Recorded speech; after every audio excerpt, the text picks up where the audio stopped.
മറ്റുള്ള സംസ്ഥാനങ്ങളിലെ ആളുകളൊക്കെ നമ്മൾ പലപ്പോഴും കമ്പയർ ചെയ്യണം, വീടിന് വേണ്ടി ഇത്രയും വലിയ പൈസ കിട്ടില്ല. ഇപ്പം പലപ്പോഴും പറയാറുണ്ട് നമ്മുടെ നാട്ടിലെ പ്രവാസികളുടെ വീടുകളൊക്കെ അറബികളൊക്കെ കണ്ടിട്ടുണ്ടെങ്കിൽ ഞെട്ടിപ്പോവാൻ, ഇതിന് മാത്രം വലിയൊരു ഇൻവെസ്റ്റ്മെന്റ് ആണ് അവർ നടത്തുന്നത്.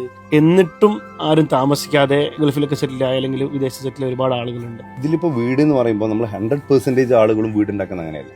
ഒരു അറൗണ്ട് 60 to 65% ആളുകളും വീട് അവർക്ക് അത്യാവശ്യമാണ്.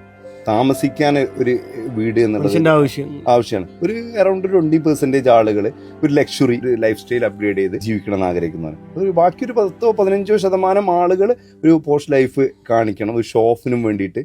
പക്ഷെ അതൊക്കെ അവരുടെ കയ്യിൽ പൈസ ഉണ്ടായിട്ടാണ് ഈ ഒരു വീട് നാട്ടിലുണ്ടാക്കുമ്പോൾ എത്ര ആളുകൾ ജീവിക്കുന്നുണ്ട്. നിങ്ങളിപ്പോൾ ഇവിടെ വർക്ക് ചെയ്തു, UAE നിന്നുകൊണ്ട് നിങ്ങൾ ജോലി ചെയ്തു അല്ലെങ്കിൽ ബിസിനസ് ചെയ്തു, ഫണ്ട് ഉണ്ടാക്കി, ഈ ഫണ്ട് നാട്ടിലോട്ടൊരു വീട് വെക്കുന്ന സമയത്ത് അവിടെയുള്ള താഴെയുള്ള ഈ പറഞ്ഞ പോലെ അതുമായിട്ട് ബന്ധപ്പെട്ട് മേസൺറി വർക്ക് ചെയ്യുന്നവന്, പടവുകാരനും തേപ്പുകാരനായിട്ടുള്ള ആളുകൾ, ഓരോ ഘട്ടത്തിലും വർക്ക് ചെയ്യുന്ന ആളുകൾ, മെറ്റീരിയൽ, നമ്മുടെ നാട്ടിലുള്ള എക്കോണമിനെ ഇത് ഡെവലപ്പ്